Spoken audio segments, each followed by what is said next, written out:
La mauvaise nouvelle, c'est que ça fait bientôt 2 semaines que je n'ai pas vlogué et c'est pas bien. Et la bonne nouvelle, c'est que je reviens de Barcelone et que j'ai quelques images pour vous.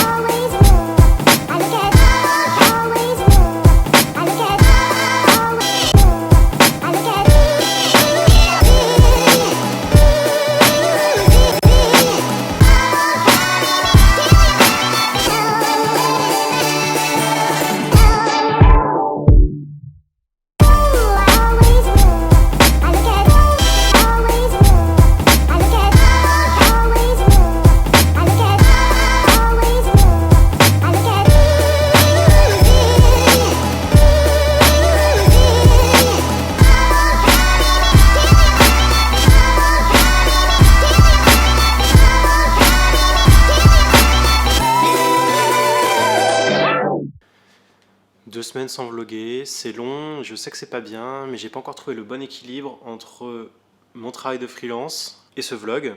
Je viens de finir 4 gros projets pour mes clients, ce qui va me permettre de passer un peu plus de temps sur le vlog et de produire plus de vidéos. Aujourd'hui, je voulais revenir sur un point très important qui sera le fil conducteur de ce vlog, c'est l'expérience. Après l'épisode numéro 1 où je vous parlais de mon travail, vous avez été plusieurs à me faire remarquer que je n'avais pas beaucoup parlé au final d'expérience. J'ai choisi, en faisant ce blog, de faire un format très court, à peu près entre 3 et 5 minutes par épisode, pour justement éviter de trop m'éparpiller et de trop naviguer d'un sujet à l'autre. Ça veut dire que je reviendrai certainement souvent sur des points plus précis dans d'autres épisodes. L'expérience donc, qu'est-ce que c'est? L'expérience, c'est ce que vont vivre vos utilisateurs. J'ai pris un jouet à mon fils de 7 mois, c'est un jouet qu'il adore, c'est un jouet avec lequel il joue beaucoup, c'est un jouet que moi aussi je peux utiliser, vous voyez, je peux le prendre dans les mains, je peux m'amuser avec, je peux interagir avec, mais ce jouet ne m'est pas destiné. Pourquoi j'ai pris le jouet de mon fils comme exemple? Simplement parce que pour les interfaces c'est pareil, tout commence par le support.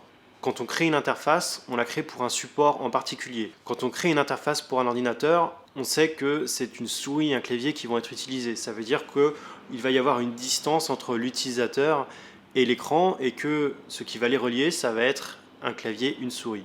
Quand on crée une application pour une tablette ou pour un mobile, c'est complètement différent puisque l'utilisateur va directement toucher l'écran et interagir avec. Il faut aussi faire la distinction entre les différentes tailles d'écran. Un ordinateur va être en général beaucoup plus grand qu'une tablette ou qu'un mobile. Un mobile va aussi être plus petit qu'une tablette. Et là, je vous parle uniquement des exemples d'ordinateurs, de tablettes et de mobiles, mais l'exemple s'appliquerait aussi sur des objets connectés par exemple. Quand on conçoit donc une expérience pour un utilisateur, on commence d'abord par essayer de comprendre comment il utilise l'objet. Si je prends l'exemple du mobile, l'expérience de l'utilisateur va commencer dès l'instant qu'il va le prendre en main. Il y a déjà la sensation, d'accord, le toucher. Il y a ensuite le moment où je vais l'allumer. Au moment où je vais allumer mon mobile, je ne vais pas passer d'un écran tout noir à un écran avec des images.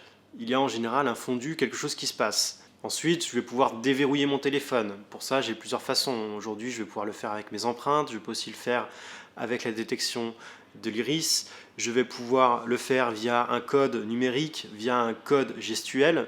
Il y a plein de façons de déverrouiller son téléphone. Et là encore, il s'agit d'une expérience différente. Quand je vais lancer une app, encore une fois, j'ai une autre expérience. C'est-à-dire que je passe d'un écran avec des icônes à une application qui s'ouvre, j'ai une transition, j'ai quelque chose qui se passe. Tous ces éléments font partie de l'expérience que je vais vivre sur mon mobile. Ça peut paraître du détail, ça peut paraître pas grand-chose, mais une interface qui va être fluide va être beaucoup plus agréable à utiliser qu'une interface qui va être saccadée. Le détail a donc énormément d'importance quand on conçoit une interface, que ce soit dans l'expérience même, mais aussi dans le design. En restant toujours sur le mobile, on a souvent tendance à comparer Android et iOS. Les utilisateurs Android disent qu'Android est meilleur qu'iOS et les utilisateurs iOS disent que iOS est meilleur qu'Android.